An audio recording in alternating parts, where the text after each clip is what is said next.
दृष्टि के teaching exam YouTube channel में एक बार फिर से आपका स्वागत है। मैं हूं गीतांजलि शुक्ला। जैसा कि आप सभी जानते हैं, हम यहाँ सीटेट यानी सेंट्रल टीचर एलिजिबिलिटी टेस्ट, केंद्रीय शिक्षक पात्रता परीक्षा के प्रीवियस ईयर क्वेश्चंस पर डिस्कशन कर रहे हैं। प्रीवियस ईयर क्वेश्चन में भी कौन से, तो ध्यान रखिएगा, प्रीवियस ईयर क्वेश्चन में भी हम सामाजिक विज्ञान जो खंड है हमारे पास, सामाजिक विज्ञान खंड के प्रश्न पत्र 2। अब यह प्रश्न पत्र किससे संबंधित है? कक्षा 6 से कक्षा 8 के लिए। ध्यान रखिएगा, इस प्रश्न पत्र में जो भूगोल विषय से प्रश्न पूछे जाते हैं या जो विगत वर्षों में भूगोल विषय से प्रश्न पूछे गए हैं, उन पर यहाँ चर्चा कर रहे हैं। तो ध्यान रखिएगा, यानी हमारे प्रीवियस ईयर क्वेश्चन का सेगमेंट क्या है? ज्योग्राफी। ज्योग्राफी विषय में जो भी प्रश्न पूछे गए हैं हम उन पर यहाँ चर्चा करते हैं। ठीक है, विषय ध्यान रखें भूगोल। चलिए आगे बढ़ते हैं और देखते हैं हमारे पहले प्रश्न को। पहला प्रश्न है, निम्नलिखित कथनों पर विचार कीजिए और सही विकल्प का चयन करिए। आपके पास एक कथन ए है, दूसरा कथन बी है। ठीक है, कथन ए क्या कह रहा है? रेगिस्तान में रातें गर्म होती हैं, और कथन बी कहता है रेत और चट्टानें गर्मी उत्सर्जित करती हैं तथा तापमान बढ़ाती हैं। आपके पास कूट भी है। कूट के आधार पर ABCD 4 ऑप्शन दिए हुए हैं और इन ऑप्शन के आधार पर आपको सही जवाब बताना है। ऑप्शन क्या है? ए और बी दोनों सही है तथा बी ए की व्याख्या है। ए और बी दोनों सही हैं, परंतु बी ए की सही व्याख्या नहीं है। ए सही है और बी गलत है। ए गलत है तथा बी सही है। ठीक है, अगर हम इस प्रश्न को गौर से देखें तो देखिए, पहला कथन क्या कह रहा है? रेगिस्तान में रातें गर्म होती हैं। जब भी हम रेगिस्तान की बात करते हैं, डेजर्ट की बात करते हैं, मरुस्थलीय क्षेत्र की बात करते हैं, एक बात आपको हमेशा ध्यान रखना है कि जो रेगिस्तान है, रेगिस्तान 2 प्रकार के होते हैं। एक तो गर्म रेगिस्तान और दूसरे ठंडे रेगिस्तान। लेकिन यह आपको ध्यान रखना है कि जब भी रेगिस्तान के संदर्भ में पूछा जाता है तो हम क्या मानकर चलते हैं कि यह गर्म रेगिस्तान के बारे में ही पूछा गया है। चूंकि आप दूसरा कथन देख रहे हैं, यहाँ पर चट्टानों और जो रेत है इसके गर्म होने की बात कही जा रही है या इसमें लिखा हुआ है, तो आप यह मानकर चलिए कि यह प्रश्न किसके बारे में पूछा गया है? गर्म रेगिस्तान के बारे में। अब जैसे पहला कथन है, इसमें है रेगिस्तान में रातें गर्म होती हैं।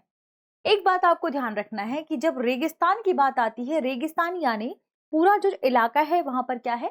रेत बिछी हुई है, वहां पर चट्टानें पाई जाती हैं, कुछ छोटे छोटे पठारी क्षेत्र भी होंगे जो कि चट्टानों से निर्मित होंगे। ठीक है, इसका बेस्ट एग्जाम्पल आप सहारन डेजर्ट देख सकते हैं या सहारा रेगिस्तान देख सकते हैं। कहाँ पर है?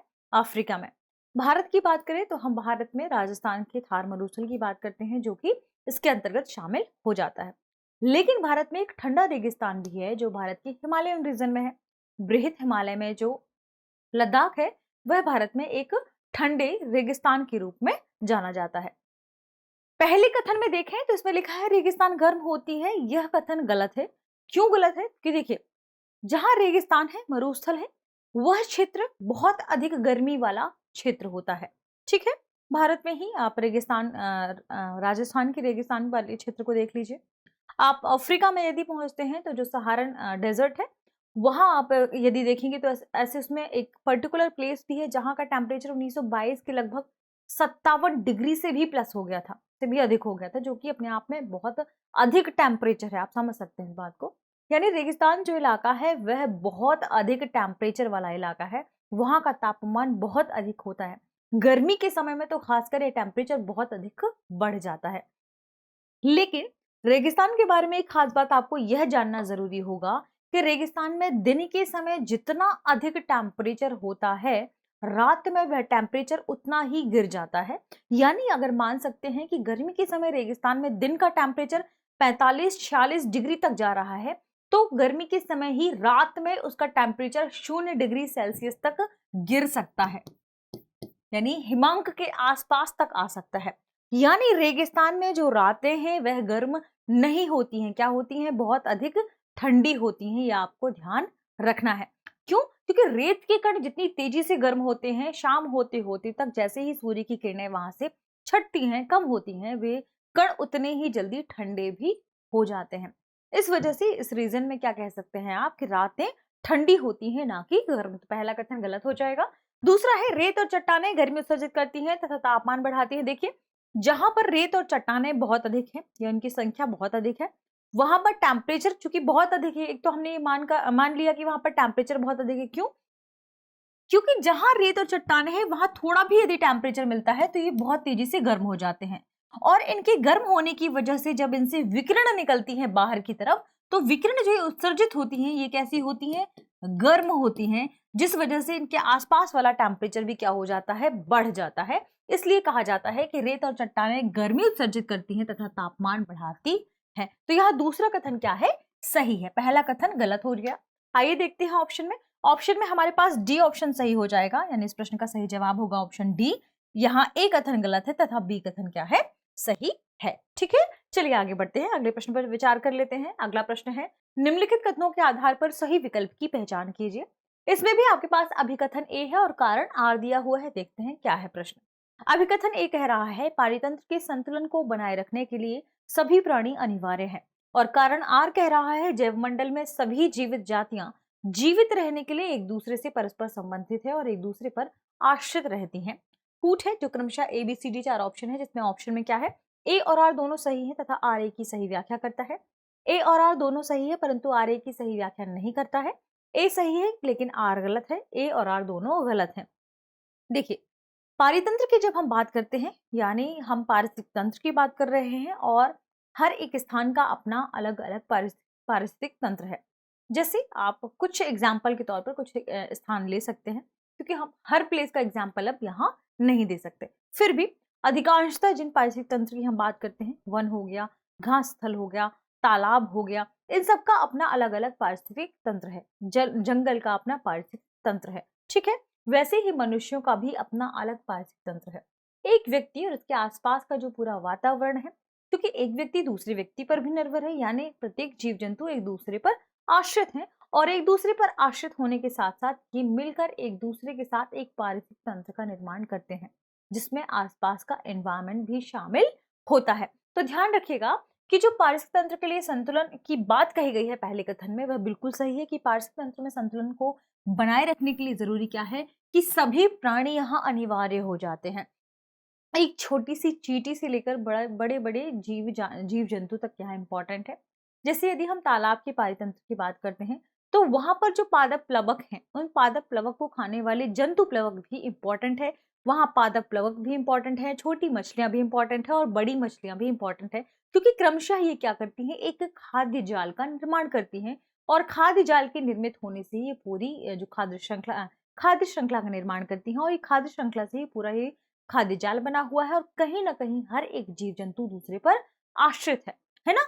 क्योंकि हमने सभी स्टेजों के बारे में पढ़ा है, पोषक जो हमारे पास स्टेजेस हैं पोषण की, जिसमें हम सबसे पहले पढ़ते हैं इसके बारे में कि जो उत्पादक है वे हमारे लिए इंपॉर्टेंट है। फिर हम उपभोक्ता, द्वितीयक उपभोक्ता, तृतीयक उपभोक्ता के बारे में क्रमशः जानते हैं, उन्हें समझने की कोशिश करते हैं, और उनके माध्यम से ये पूरा पारितंत्र क्या होता है, निर्मित है, और डिपेंड करता है यहाँ हर एक जीव जंतु का अस्तित्व दूसरे जीव जंतु के लिए।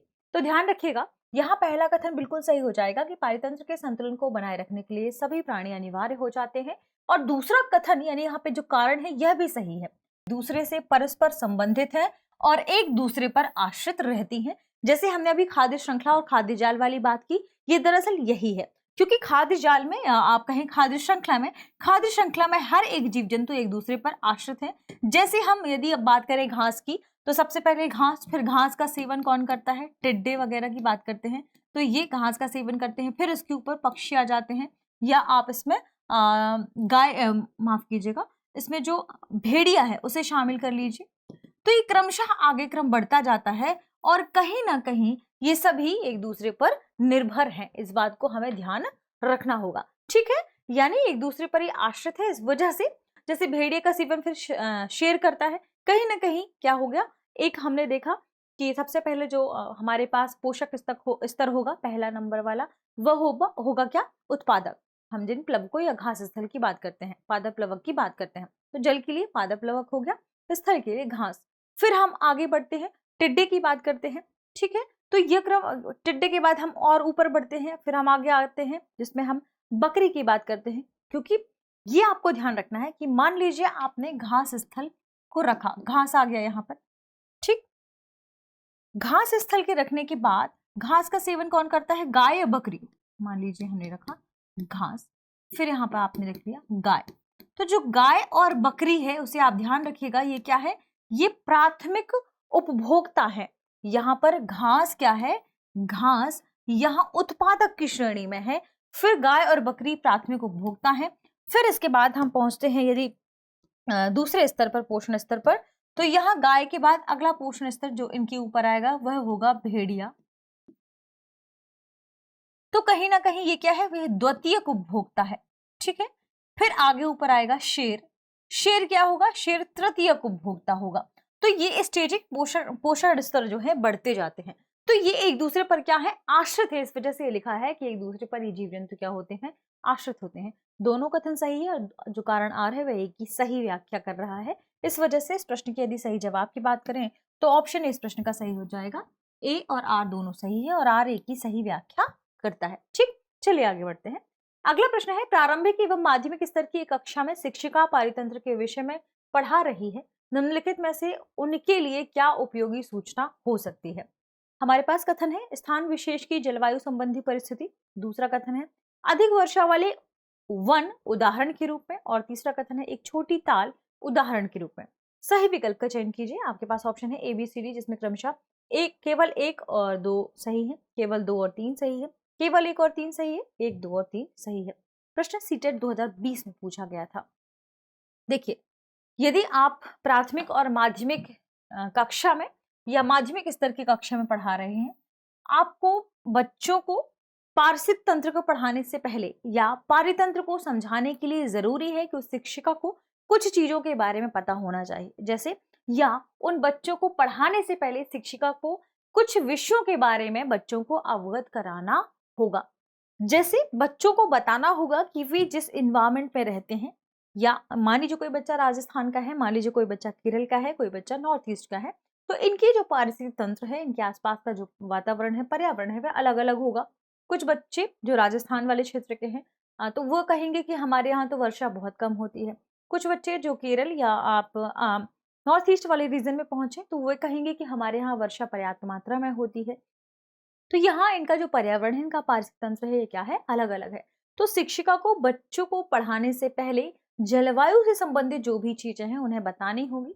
उन्हें बताना होगा कि कैसे ये जो पारिस्थितिकी है ये डिपेंड करती है किस पर, किसी भी स्थान की जलवायु पर, किसी स्थान की जलवायु कैसी है। तो ध्यान रखना होगा क्या, कि बच्चों को स्थान विशेष की जलवायु संबंधी परिस्थितियां बतानी होगी, जिसके बारे में अभी हमने चर्चा की कि जैसे राजस्थान की परिस्थितियां अलग होंगी, केरल की परिस्थितियां अलग होंगी, नॉर्थ ईस्ट की परिस्थितियां अलग होंगी, तो इनके बारे में बच्चों को अवगत कराना होगा। ठीक है, दूसरे की यदि हम बात करें, यानी पहला कथन हमारा यहाँ सही हो जाएगा कि शिक्षिका को इसके बारे में बताना होगा। दूसरा, अधिक वर्षा वाले वन उदाहरण के रूप में, बिल्कुल यहाँ शिक्षिका को यह भी बताना होगा कि यदि कोई रीजन, कोई क्षेत्र अधिक वर्षा वाला है तो उसका एग्जाम्पल भी देना होगा कि क्यों है और किस वजह से है, किस प्रकार की जलवायु की वजह से ऐसा हो रहा है।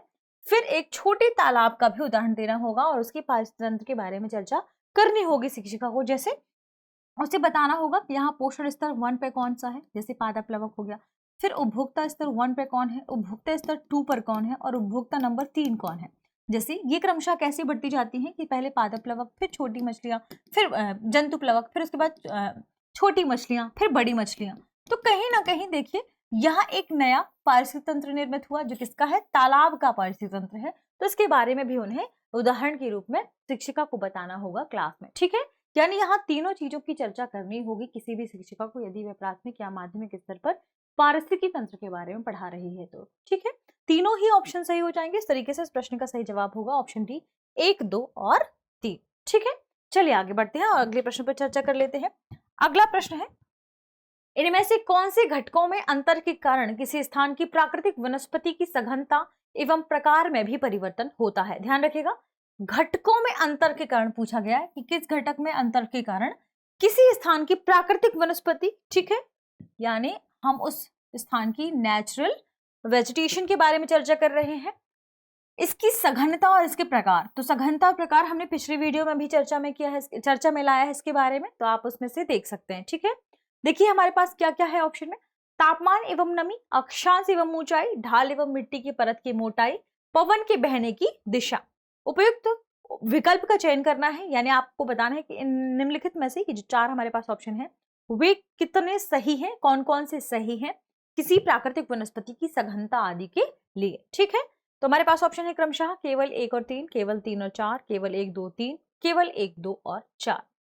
यदि हम इस प्रश्न पर चर्चा करें तो ध्यान रखिएगा, किसी भी स्थान की जो प्राकृतिक वनस्पति है वह अक्षांशों पर भी डिपेंड करती है, वहां पर टेम्परेचर कितना है इस पर भी निर्भर होता है, वहां पर टेम्परेचर की वजह से जो नमी है वह कितनी है इस पर भी निर्भर होता है, जो वनस्पति है वह तटीय क्षेत्रों में है इस पर भी निर्भर करता है कि वह वनस्पति कौन सी होगी, किस रीजन में आर्द्रता कितनी अधिक है इस पर भी डिपेंड करता है, किस रीजन में शुष्कता कितनी अधिक है इस पर भी डिपेंड करता है, और कोई वनस्पति कहां पर कितनी ऊंचाई पर पाई जाती है। इस वजह से अक्षांश भी इंपॉर्टेंट हो जाते हैं। क्यों? अक्षांश तय करते हैं ना कि कितनी ऊंचाई पर कौन सी वनस्पति होगी। तो आपको क्या ध्यान रखना है कि प्राकृतिक वनस्पतियों का जो वितरण है हमारी पृथ्वी में अलग अलग क्षेत्रों में अलग अलग है।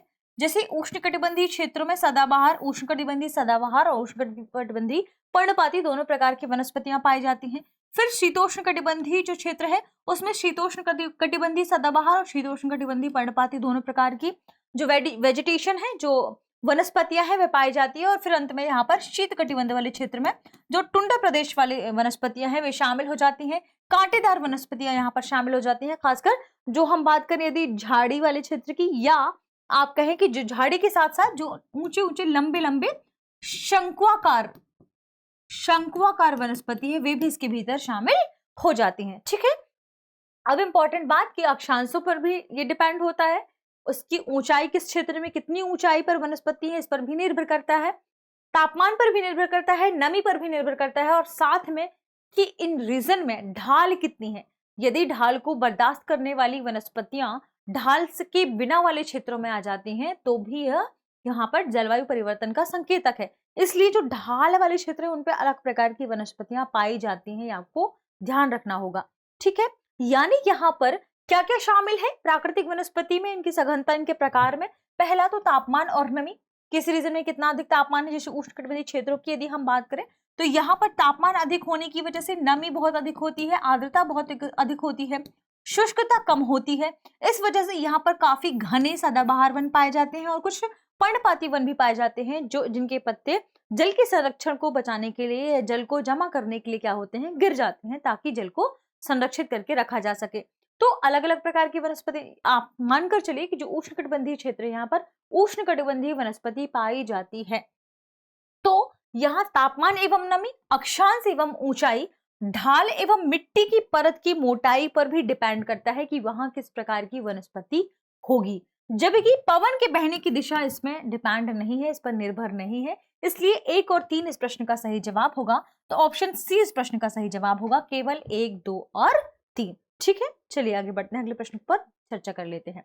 अगला प्रश्न है, निम्नलिखित में से कौन सा रेगिस्तान का उदाहरण है। हमारे पास ऑप्शन है सुंदरबन, पूर्वी घाट, लद्दाख और सह्याद्री। ऑप्शन, यह प्रश्न सीटेट 2020 में पूछा गया था। देखिए, यदि हम सुंदरबन की बात करें तो सुंदरबन भारत का एक सबसे इंपॉर्टेंट डेल्टा है और बहुत बड़ा डेल्टा है, यानी वैश्विक स्तर पर भी इस डेल्टा के बारे में बहुत चर्चा होती है। और सुंदरबन एक डेल्टा है, ना कि क्या है, रेगिस्तानी क्षेत्र है। ना तो यहाँ बर्फ पड़ती है और ना ही यहाँ पर बहुत अधिक टेम्परेचर क्या होता है, राइज होता है। बहुत अधिक टेम्परेचर यहाँ नहीं होता, इस वजह से ये रेगिस्तान वाले क्षेत्र में नहीं होगा। दूसरा, पूर्वी घाट। पूर्वी घाट तो अपनी हरियाली के लिए जाना जाता है, अपनी जैव विविधता के लिए जाना जाता है, विभिन्न प्रकार की वेजिटेशंस के लिए जाना जाता है, अलग अलग प्रकार की वनस्पतियों के लिए जाना जाता है। और सह्याद्री रेंज के बारे में भी आप यह कह सकते हैं, यह भी अपनी अलग जैव विविधता, अलग प्रकार की वेजिटेशन, अलग प्रकार की जो वहां पर वनस्पतियां पाई जाती हैं, इनके लिए जाना जाता है। तो मानकर चलिएगा सुंदरबन डेल्टा, पूर्वी घाट और सह्याद्री ये तीनों इस प्रश्न का सही जवाब नहीं हो सकते। यहाँ रेगिस्तान का जो एग्जाम्पल है वह है लद्दाख, ऑप्शन सी। यह एक ठंडे रेगिस्तान का एग्जाम्पल है, ध्यान रखिएगा। लद्दाख के बारे में खास बात यह कि लद्दाख की ऊंचाई की बात करें तो यह सियाचिन में 3000 मीटर से लेकर काराकोरम में 8000 प्लस तक मीटर तक इसकी ऊंचाई है। ऐसे में यहाँ पर अलग प्रकार के उपवन पाए जाते हैं। ठीक है, इसके अलावा एक खास बात कि जो लद्दाख है, लद्दाख के ठीक ऊपर वाले क्षेत्र में काराकोरम रेंज है और इसके ठीक नीचे वाले, इसके दक्षिण में क्या है, जास्कर रेंज है। लद्दाख में एक विशेष प्रकार की लकड़ी पाई जाती है, अब आपको कमेंट सेक्शन में बताना है वह लकड़ी कौन सी है जिससे क्रिकेट का बल्ला बनता है। क्योंकि इसके पहले वाले एपिसोड में मैंने इसके बारे में चर्चा किया है, तो आपको बताना है कि आपको याद है या नहीं। ठीक है, अब यदि लद्दाख के संदर्भ में अन्य उस पर चर्चा करें तो आपको यह ध्यान रखना है कि लद्दाख की लोकेशन हमारे लिए इंपॉर्टेंट है। एक और बात, लद्दाख में वर्षा काफी कम होती है, 10 से 15 सेंटीमीटर तक आप वार्षिक वर्षा मानकर चलिए। क्यों, क्या कारण है इसका? क्योंकि ये हिमालय के, यानी हिमालय यहाँ पर है तो इसकी वृष्टि छाया क्षेत्र में स्थित है। वृष्टि छाया क्षेत्र में स्थित होने की वजह से यहाँ पर वर्षा काफी कम होती है। ठीक है, शुष्कता अधिक होती है। टेम्परेचर, इसके बारे में ध्यान रखिएगा कि जो ग्रीष्म ऋतु है इसमें भी इसका टेम्परेचर बहुत अधिक कम नहीं होता, 30 से 35 डिग्री तक बना रहता है, और शीत ऋतु में तो बहुत अधिक, और इसका टेम्परेचर क्या हो जाता है, काफी गिर जाता है। ठीक है, यानी जो लद्दाख वाला रीजन है उसमें माइनस में टेम्परेचर आपको देखने को मिलेगा, चाहे ग्रीष्म ऋतु हो चाहे शीत ऋतु हो। ठीक, ग्रीष्म ऋतु में बहुत अधिक बढ़ेगा भी तो ध्यान रखें 5 से 10, इससे ज्यादा भी नहीं जाता, ये तो बहुत ज्यादा टेम्परेचर मैंने बताया। आपको क्या ध्यान रखना है कि माइनस पर टेम्परेचर होता है, फिर भी बहुत अधिक गिरेगा तो 0 डिग्री तक आ जाएगा, बहुत अधिक बढ़ेगा तो। ठीक है, ये आपको ध्यान रखना है। लद्दाख क्या है, बर्फीला रीजन है, बहुत ही बर्फ यहाँ पर पाई जाती है। पूरे रीजन में बर्फ की परतें क्या होती हैं, बिछी हुई होती हैं। ये लद्दाख के बारे में खास बात।